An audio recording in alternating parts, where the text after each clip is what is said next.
vers le ciel. Ce que vous appelez apollinien ici, il faut le dire quand même, c'est en fait, vous renvoyez à un couple que Nietzsche a thématisé dans la naissance de la tragédie entre Dionysos et Apollon, ou pour le dire de façon un peu simple, Apollon désigne la forme, la belle forme ou le maintien de la forme, la clarté, et le dionysiaque, c'est le chaos. C'est l'informe, d'où la forme a surgi, d'une certaine manière. En tout cas, dans la naissance de la tragédie. Mais alors là, on est dans une figure typiquement apollinienne, poussinienne. Voilà, ordonnée, très, très classique, très stable. Mais alors, pour reprendre la proposition que vous faisiez, on peut regarder aussi les lignes descendantes de la muse au dieu et surtout à l'œuvre. Et ça, c'est extrêmement intéressant, c'est-à-dire par rapport à cette montée du regard du poète vers le ciel, en fait, on voit qu'il y a au contraire une espèce de déclinaison qui peut permettre une autre variation. On a presque le sentiment que le poète regarde ailleurs que là où il faudrait. Certainement, et on a aussi... Puisque l'inspiration semble lui venir d'un lieu vers lequel lui ne regarde pas, il regarde plus haut que ça. Voilà, et ça c'est extrêmement intéressant parce que du coup on peut même se demander si le poète n'est pas lui-même dans une invocation intérieure d'appui inspirant en quelque sorte, d'un souffle qui n'est pas en train de prendre son souffle, et si au fond tout ça ne serait pas une invocation intérieure qui serait en train de se faire. Autrement dit, on pourrait presque penser ici que la muse, le dieu, sont quasi comme des métaphores. S'ajoute à ça quelque chose que moi je trouve extrêmement intéressant, c'est qu'on voit bien cette ascension en effet. Et il y a de toute évidence une représentation en effet dans la ligne très classique. L'ascension chérubinique avec le petit là qui le regarde. Qui le regarde aussi, et puis son regard dirigé vers le ciel. Oui. Il y a une contraction temporelle qui est extrêmement intéressante puisqu'on voit qu'il n'a toujours pas écrit, son stylet est levé, que le Apollon serait censé dicter quelque chose, mais qui n'est toujours pas écrit, et il est déjà couronné. Donc ici, on voit le résultat, en quelque sorte, est concaténé, enfin, les durées temporelles sont ramassées dans cette dimension, et on a à la fois l'invocation initiale qui permettrait d'être inspiré, l'appel au Dieu, et puis en même temps déjà le résultat de cette œuvre inspirée. Et ce qui est très très beau, c'est que tout se joue sur l'œuvre, et au fond pas de personne à personne.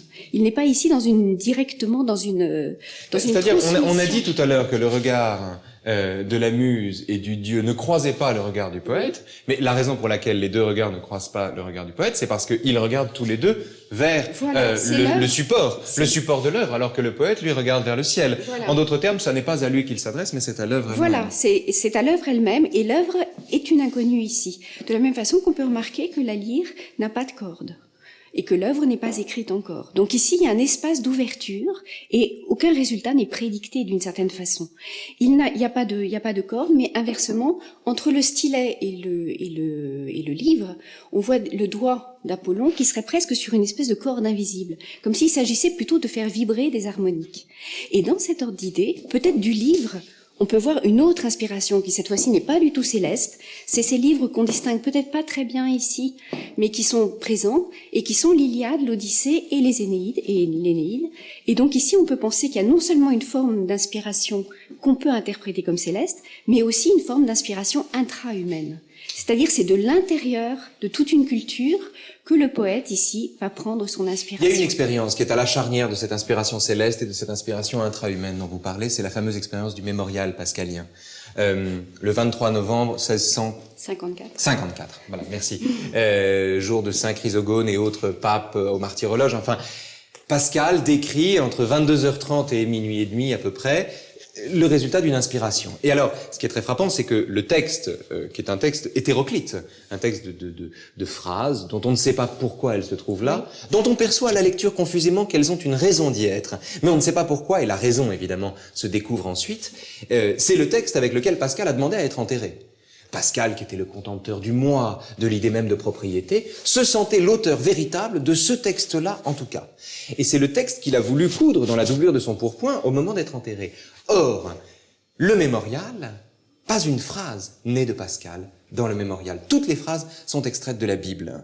Ce qui est intéressant, c'est pas qu'elles viennent de la Bible, c'est qu'elles viennent d'un ailleurs, et que lui-même s'en sente malgré tout l'interprète. Et qu'il y ait eu cette espèce de cristallisation foudroyante dans lequel il est à la fois récitant et recréateur, puisqu'ici on peut y voir un début de structure de son œuvre à venir, en quelque sorte, et que c'est en maillant très très étroitement les citations de l'Ancien Testament et du Nouveau Testament qui peut permettre d'élaborer quelque chose. Donc ici on a véritablement... Oui, il y a « Mon Dieu me quitterez-vous, mais Dieu Dieu d'Abraham, Voilà. d'Isaac et de Jacob. Voilà. Il y a tous les testaments. Voilà, et ils sont sertis avec un soin extrême. Et ici, il y a véritablement une récitation qui est à nouveau une recréation. Alors c'est ça qui est étonnant parce que la récitation qui est recréation, on aurait ici Voilà. l'ordre de la récitation, il attendrait la parole à réciter, et en vérité la recréation est celle qui viendrait du regard. Et qui viendrait d'ici. Et des qui livres viendrait également. aussi des livres au sol, oui. Alors vous savez, Marianne Massin, que pardon, allez-y. Oui, et je pensais que peut-être on pouvait aussi s'appuyer sur une autre petite œuvre qui est beaucoup plus petite en format. À Et Théodoricus. qui est, oui, de Maître Théodoricus, donc qui est conservé à Prague,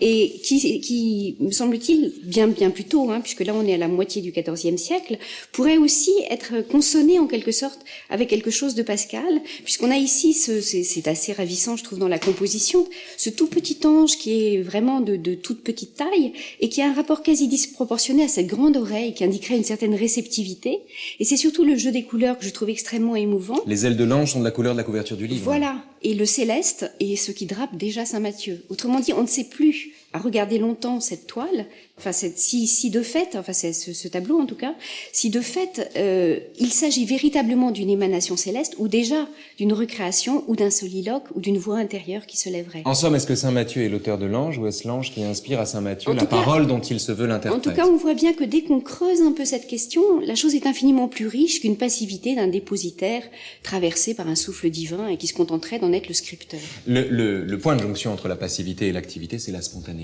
Marianne Oui. Massin. C'est l'idée de spontanéité où on est effectivement réceptif et où en Et même la temps réceptivité. on Et la est réceptivité. l'origine en même temps de Voilà. ce qu'on dit, même si on le reçoit. Nicolas Poussin, dont on vient de regarder un tableau là, est le personnage, non pas principal, mais l'un des personnages de la plus belle nouvelle, à mon avis, de Balzac, qui est le chef-d'œuvre inconnu. Venez, on va regarder petite nouvelle de toute Juan. petite nouvelle, qui est un chef-d'œuvre Qui est- véritable, un chef-d'œuvre très connu, la Oui. nouvelle en question, Voilà. mais raconte l'histoire d'un chef-d'œuvre inconnu. Et alors, on va pas raconter toute l'histoire, mais enfin, quand même une chose très importante qui est chef-d'œuvre inconnu dont Rivette a tiré le film, dont on voit ici une image, qui est La Belle Noiseuse avec Michel Piccoli et Emmanuel Béard. Entre autres. Le chef-d'œuvre inconnu, au début du chef-d'œuvre inconnu, il y a un jeune homme qui arrive, qui frappe à une porte. Jeune homme, on est en 1612, qui monte un escalier, qui croise en fait, il va chercher un protecteur. Ce protecteur, Porbus, lui ouvre sa porte, mais en ouvrant sa porte, il ouvre également la porte à un vieux monsieur qui a l'air un peu bougon, un peu de mauvaise humeur, comme ça, qui est Frénophère. Et Porbus montre au vieux maître Frénophère son tableau. Tableau, c'est une vierge, non pas une vierge Une d'ailleurs, mais Marie-Madeleine. une Marie-Madeleine, oui, c'est pas tout à fait une vierge. Et donc Ou une il Marie lui Odessée. montre. Ou une Marie égyptienne. Oui, une Marie égyptienne. Hein, je ne sais plus. Bon, enfin, il la montre. Et Frénophère lui dit, elle est très belle, mais tu l'as imitée, tu l'as recopiée, tu lui as pas donné la vie. Et le jeune homme, à ce moment-là, s'indigne, disant, mais enfin, vieux fou, cette peinture est sublime. À ce moment-là, le vieillard le regarde et lui dit, mais qui es-tu? Croque-moi cette personne. Le jeune homme s'exécute et dit, ah, et le vieux dit, mais alors je vois qu'on peut parler peinture devant toi. Oui. Signe donc, et il dit, Nicolas Poussin.